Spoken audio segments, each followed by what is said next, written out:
I grew up with my identical twin, who was an incredibly loving brother. Now, one thing about being a twin is it makes you an expert at spotting favoritism. If his cookie was even slightly bigger than my cookie, I had questions.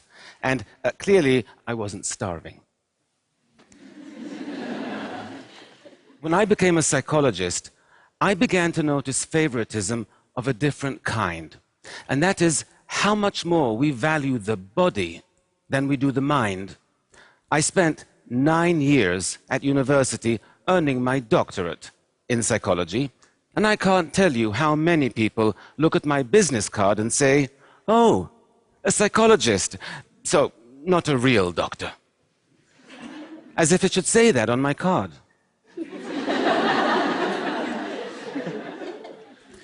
This favoritism we show the body over the mind.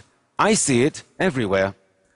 I recently was at a friend's house and their 5-year-old was getting ready for bed. He was standing on a stool by the sink brushing his teeth when he slipped and scratched his leg on the stool when he fell. He cried for a minute, but then he got back up, got back on the stool and reached out for a box of Band-Aids to put one on his cut. Now, this kid could barely tie his shoelaces, but he knew you have to cover a cut so it doesn't become infected, and you have to care for your teeth by brushing twice a day. We all know how to maintain our physical health and how to practice dental hygiene, right? We know it since we were 5 years old. But what do we know about maintaining our psychological health? Well, nothing. What do we teach our children about emotional hygiene? Nothing. How is it we spend more time taking care of our teeth than we do our minds? Why is it our physical health is so much more important to us than our psychological health? You know, we sustain psychological injuries even more often than we do physical ones, injuries like failure or rejection or loneliness. And they can also get worse if we ignore them, and they can impact our lives in dramatic ways. And yet, even though there are scientifically proven techniques we could use to treat these kinds of psychological injuries, we don't. It doesn't even occur to us that we should. "Oh, you're feeling depressed. Just shake it off. It's all in your head." Can you imagine saying that to somebody with a broken leg? "Oh, just walk it off. It's all in your leg."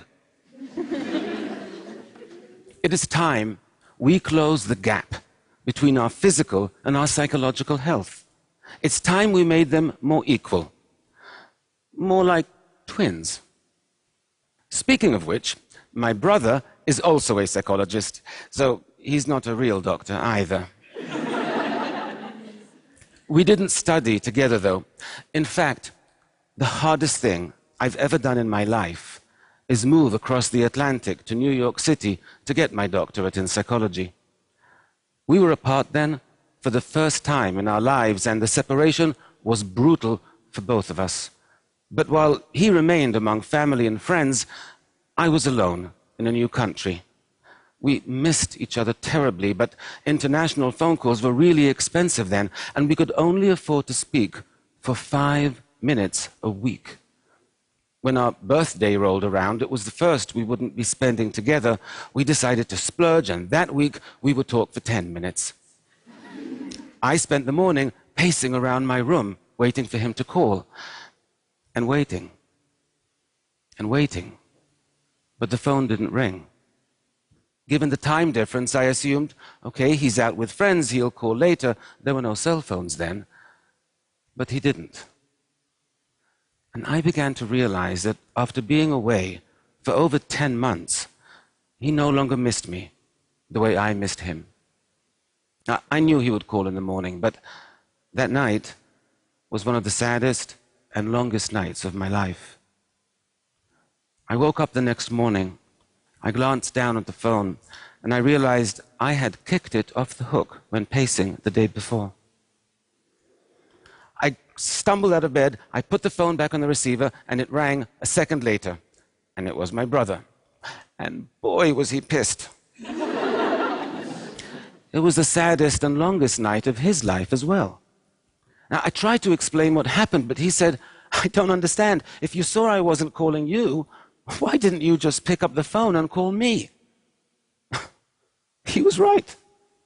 Why didn't I call him? I didn't have an answer then.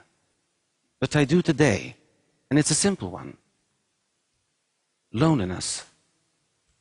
Loneliness creates a deep psychological wound, one that distorts our perceptions and scrambles our thinking. It makes us believe that those around us care much less than they actually do. It makes us really afraid to reach out because why set yourself up for rejection and heartache when your heart is already aching more than you can stand? I was in the grips of real loneliness back then, but I was surrounded by people all day, so it never occurred to me. But loneliness is defined purely subjectively. It depends solely on whether you feel emotionally or socially disconnected from those around you, and I did. There is a lot of research on loneliness, and all of it is horrifying. Loneliness won't just make you miserable, it will kill you. I'm not kidding. Chronic loneliness increases your likelihood of an early death by 14%. 14%. Loneliness causes high blood pressure, high cholesterol. It even suppresses the functioning of your immune system, making you vulnerable to all kinds of illnesses and diseases. In fact, scientists have concluded that taken together, chronic loneliness poses as significant a risk for your long-term health and longevity as cigarette smoking. Now, cigarette packs come with warnings saying this could kill you, but loneliness doesn't. And that's why it's so important we prioritize our psychological health, that we practice emotional hygiene. Because you can't treat a psychological wound if you don't even know you're injured. Loneliness isn't the only psychological wound that distorts our perceptions and misleads us. Failure does that as well. I once visited a daycare center where I saw 3 toddlers play with identical plastic toys. You had to slide the red button and a cute doggy would pop out. One little girl tried pulling the purple button, then pushing it, and then she just sat back and looked at the box with her lower lip trembling. The little boy next to her watched this happen, then turned to his box and burst into tears without even touching it.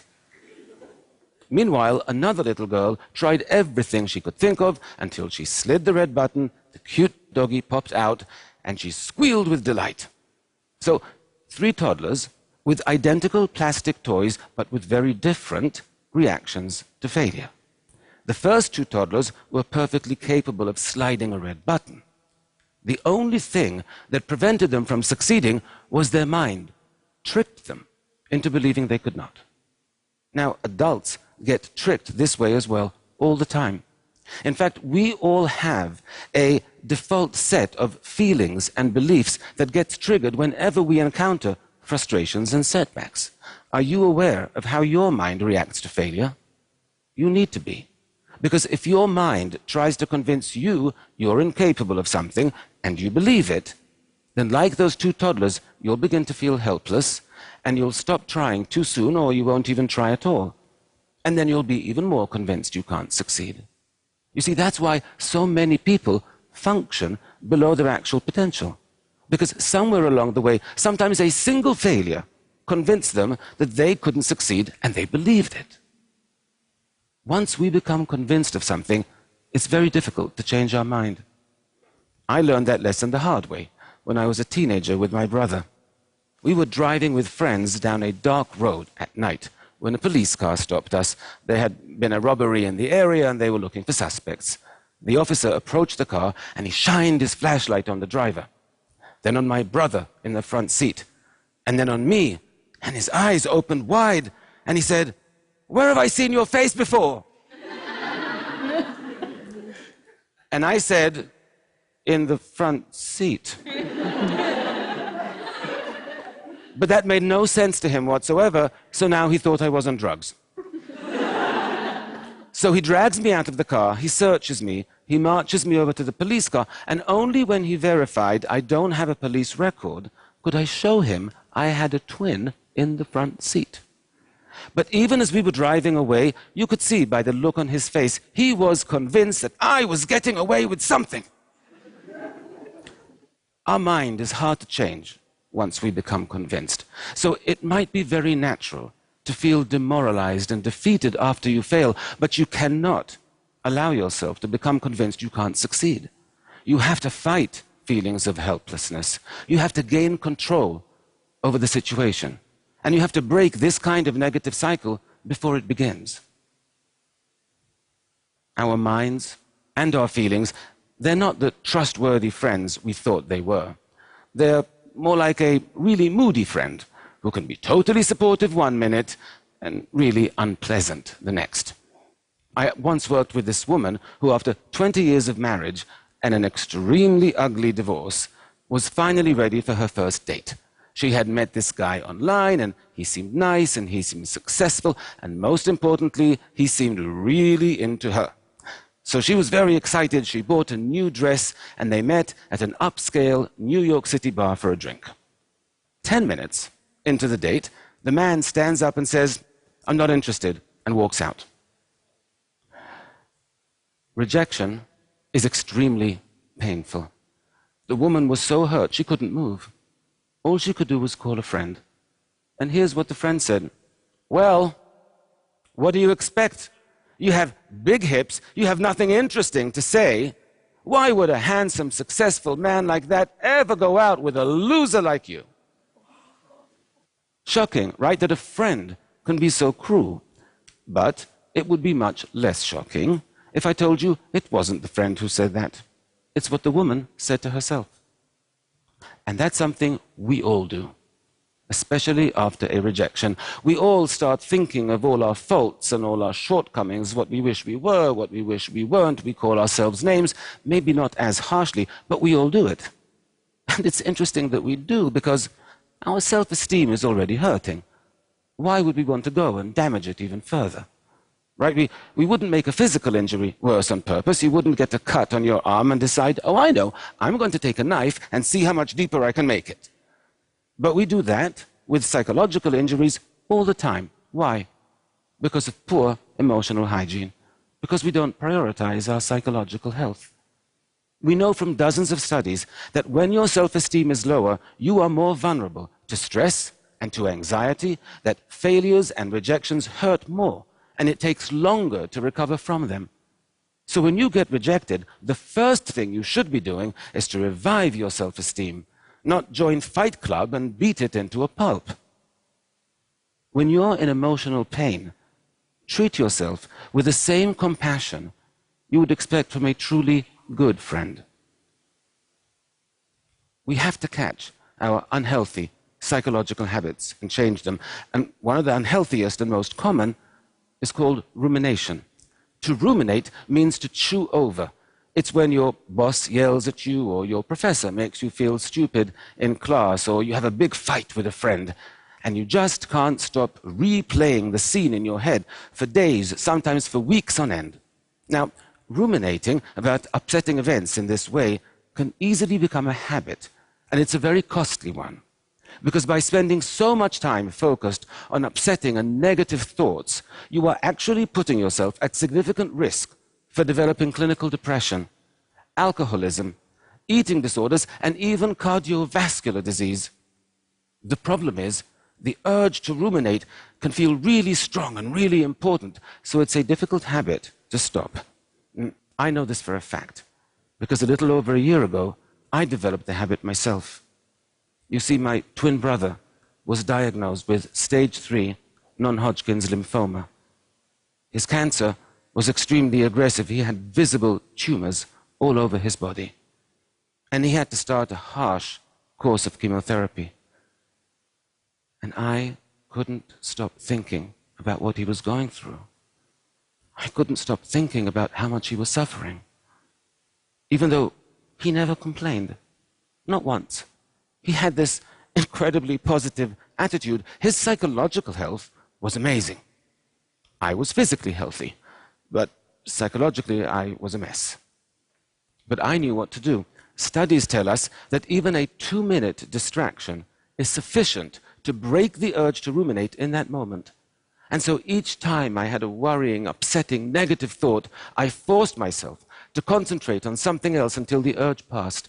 And within 1 week, my whole outlook changed and became more positive and more hopeful. 9 weeks after he started chemotherapy, my brother had a CAT scan, and I was by his side when he got the results. All the tumors were gone. He still had 3 more rounds of chemotherapy to go, but we knew he would recover. This picture was taken 2 weeks ago. By taking action when you're lonely, by changing your responses to failure, by protecting your self-esteem, by battling negative thinking, you won't just heal your psychological wounds. You will build emotional resilience. You will thrive. You know, 100 years ago, people began practicing personal hygiene, and life expectancy rates rose by over 50% in just a matter of decades. I believe our quality of life could rise just as dramatically if we all began practicing emotional hygiene. Can you imagine what the world would be like if everyone was psychologically healthier? If there were less loneliness and less depression?